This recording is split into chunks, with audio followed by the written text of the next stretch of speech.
Assalamualaikum warahmatullahi wabarakatuh. Perkenalkan, nama saya Nabila Ayu Oktavianasari. Saya dari Program Studi Ilmu Hukum Fakultas Hukum Universitas Widya Mataram, Yogyakarta. Dengan nomor induk mahasiswa 201217898. Saya di sini akan mempresentasikan hasil tugas makalah mata kuliah Hukum Pemerintah Daerah saya yang berjudul Sentralisasi Perizinan dalam Undang-Undang Mineral dan Batubara. Ada 3 rumusan masalah yang akan saya bahas dalam presentasi kali ini. Yang pertama yaitu bagaimana konsep dari sentralisasi perizinan usaha apabila ditinjau dari perspektif konstitusi. Yang kedua, bagaimana perbandingan kewenangan pengelolaan dan perizinan pertambangan berdasarkan undang-undang yang lama dan yang baru. Yang ketiga, sudah tepatkah kewenangan pengelolaan dan perizinan pertambangan pada Undang-Undang Nomor 3 Tahun 2020. Yang pertama, bagaimana konsep dari sentralisasi perizinan usaha apabila ditinjau dari perspektif konstitusi.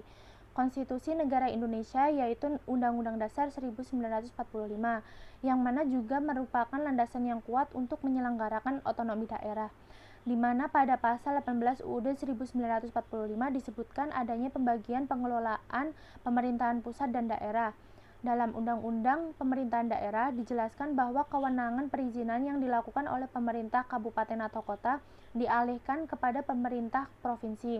Sedangkan pada revisi Undang-Undang Minerba atau Mineral dan Batubara, kewenangan ditarik atau dialihkan ke pemerintah pusat.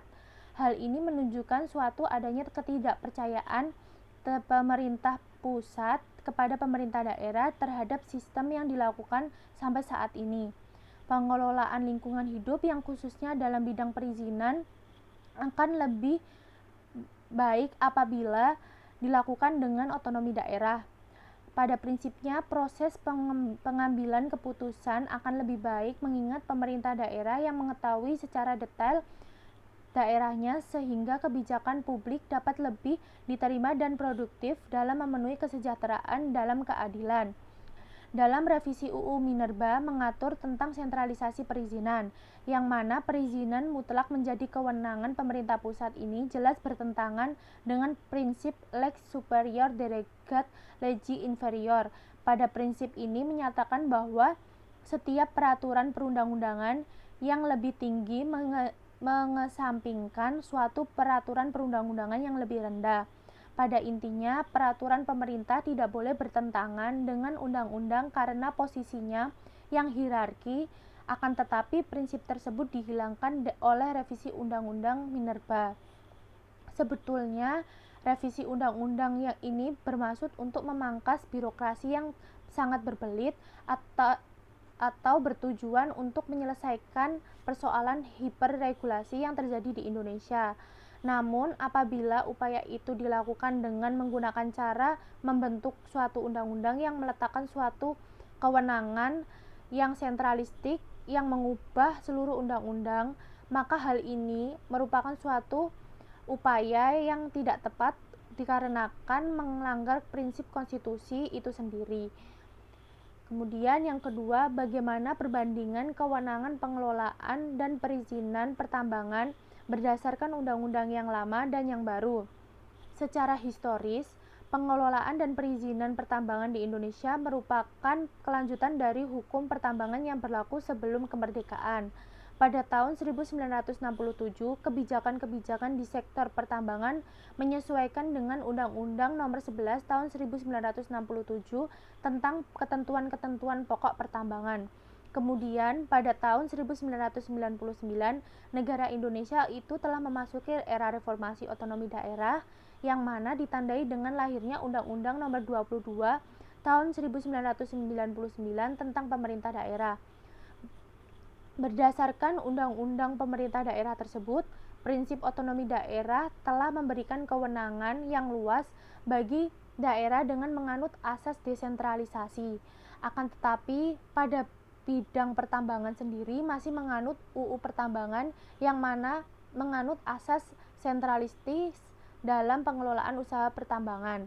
Dalam hal ini sangat terlihat jelas adanya ketidaksinkronan antara peraturan perundang-undangan yang mengatur mengenai pengelolaan kegiatan pertambangan. Kemudian UU Pertambangan tersebut diganti dengan Undang-Undang Nomor 4 Tahun 2009 tentang pertambangan mineral dan batu bara atau yang sering dikenal dengan UU Minerba tahun 2009.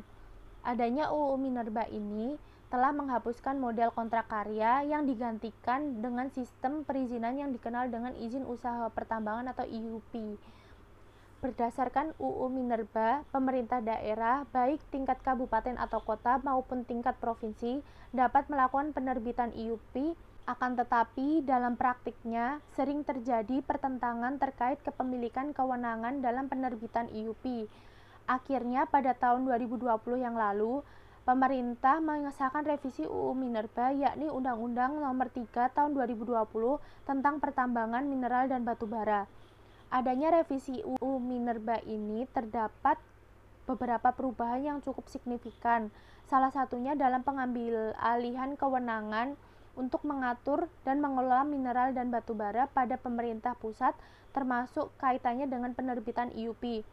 Perubahan yang terlihat jelas dalam revisi UU Minerba ini yakni tentang penerapan sistem sentralisasi terhadap kewenangan dalam mengelola dan mengatur usaha pertambangan, di mana dalam UU Minerba tersebut telah menghapus kewenangan pemerintah daerah dalam menerbitkan IUP. Desentralisasi kewenangan ini tercermin melalui perubahan pada pasal 4 serta penghapusan pada pasal 7 dan pasal 8 UU Minerba. Baliknya, sistem sentralisasi kewenangan pertambangan ini juga terlihat pada ketentuan pasal 35 revisi UU Minerba yang menyatakan bahwa usaha pertambangan dilaksanakan berdasarkan perizinan berusaha dari pemerintah pusat. Terkait perizinan usaha, jenis perizinan dalam UU Minerba terbagi menjadi 3 jenis, yakni izin usaha pertambangan atau IUP, kemudian izin usaha pertambangan khusus atau IUPK, dan izin pertambangan rakyat atau IPR. Ruang lingkup kegiatan operasi produksi dalam revisi UU Minerba ini diperluas, dan revisi UU Minerba ini juga memperbolehkan pemindahantanganan IUP dan IUPK sepanjang telah mendapatkan persetujuan dari Menteri ESDM. Izin eksplorasi pun kini juga bisa diperpanjang selama 1 tahun. Pemegang IUP pun boleh memiliki lebih dari 1 IUP dan IUPK, di mana syaratnya dia harus BUMN atau swasta yang memegang IUP komoditas non-logam dan mineral. Kemudian penambang-penambang berskala kecil kini juga bisa mendapatkan IUP untuk eksplorasi di wilayah IUP yang kecil. Kemudian yang ketiga, sudah tepatkah kewenangan pengelolaan dan perizinan pertambangan pada Undang-Undang Nomor 3 Tahun 2020? Secara prinsip pemerintah, baik pemerintah daerah maupun pemerintah pusat, harus menerapkan sistem koordinasi dalam setiap pelaksanaan tugas dan tanggung jawabnya masing-masing. Pada tahun 1967, kebijakan-kebijakan di sektor pertambangan menyesuaikan dengan Undang-Undang Nomor 11 Tahun 1967 tentang ketentuan-ketentuan pokok pertambangan. Akan tetapi, dengan terbitnya revisi UU Minerba, dirasa sistem koordinasi ini dan pembagian kekuasaan ini sudah tidak lagi ada, yang mana terlihat dari adanya peralihan kewenangan dalam pengelolaan dan perizinan pertambangan kepada pemerintah pusat untuk mewujudkan nilai-nilai Pancasila, khususnya di subsektor mineral dan batu bara.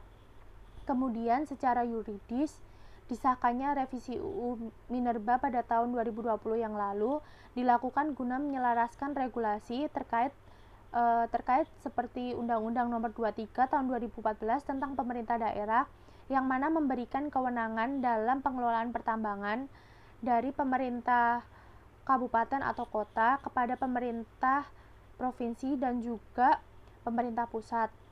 Selain itu juga terkait penghapusan luas minimum wilayah izin usaha atau WIUP wilayah pertambangan, eksplorasi, dan penetapan wilayah pertambangan oleh Menteri setelah ditentukan gubernur. Selanjutnya juga terdapat beberapa regulasi yang disesuaikan dalam revisi UU Minerba ini seperti Undang-Undang Nomor 32 Tahun 2009 tentang perlindungan dan pengelolaan lingkungan hidup atau PPLH, kemudian Undang-Undang Nomor 17 Tahun 2003 tentang keuangan negara, kemudian Undang-Undang Nomor 26 Tahun 2007 tentang penataan ruang, kemudian peraturan perundang-undangan terkait kelautan dan sistem zonasi, serta putusan Mahkamah Konstitusi. Pengelolaan dan perizinan usaha pertambangan yang terpusat ini bertujuan guna memperbaiki kebijakan serta tata kelola pertambangan mineral dan batu bara. Kondisi yang diciptakan oleh revisi UU Minerba ini yakni memberikan angin segar bagi para pelaku usaha ataupun investor, mana aturannya ini terkait pertambangan minerba ini menjadi lebih fleksibel. Adanya perpindahan tangan dalam kewenangan perizinan dapat berakibat kepada gubernur untuk wajib menyerahkan dokumen perizinan yang telah diterbitkan untuk diperbarui oleh Menteri ESDM. Kemudian secara sosiologis, pelimpahan wewenang dalam pengelolaan dan perizinan usaha pertambangan ini ditakutkan akan merugikan suatu daerah, kabupaten atau kota yang hanya diberikan kewenangan untuk izin pembebasan lahan, izin lingkungan, di mana kerugian dalam hal ini dapat berupa buruknya kualitas tanah, air, dan udara yang disebabkan dari limbah yang tidak dikelola dengan baik, yang juga membuat banyak warga terjangkit penyakit, rusaknya fasilitas penunjang seperti jalan raya, adanya lubang-lubang bekas pertambangan yang memakan korban jiwa, hingga bencana alam yang terjadi akibat usaha pertambangan. Sentralisasi yang dilakukan ini merupakan bentuk langkah penyederhanaan perihal perizinan usaha pertambangan. Akan tetapi, dikhawatirkan kebijakan yang memudahkan pelaku usaha ini menyebabkan makin banyaknya kerusakan-kerusakan lingkungan yang ditimbulkan akibat aktivitas usaha pertambangan. Dan karena dalam hal ini tidak ada jaminan bahwa perusahaan itu sebagai pelaku usaha tersebut menata kembali kondisi alam seperti semula atau sedia kala. Kemudian saran dari saya, adanya sistem sentralisasi ini memang benar adanya sebagai bentuk langkah penyederhanaan terkait perizinan usaha pertambangan. Akan tetapi langkah ini juga membuat kekhawatiran banyak masyarakat dan membuat banyak terjadinya kerusakan-kerusakan terhadap lingkungan. Dengan begitu, selain memikirkan langkah penyederhanaan terkait perizinan usaha pertambangan ini, sebaiknya dipikirkan juga lebih matang dari aspek sosial lingkungan, seperti sudah sebanding atau belumkah dengan apa yang didapat oleh suatu daerah tersebut. Sekian yang dapat saya presentasikan. Apabila dalam presentasi saya terdapat kesalahan baik dalam materi maupun dalam pengucapan, saya memohon maaf yang sebesar-besarnya. Wassalamualaikum warahmatullahi wabarakatuh.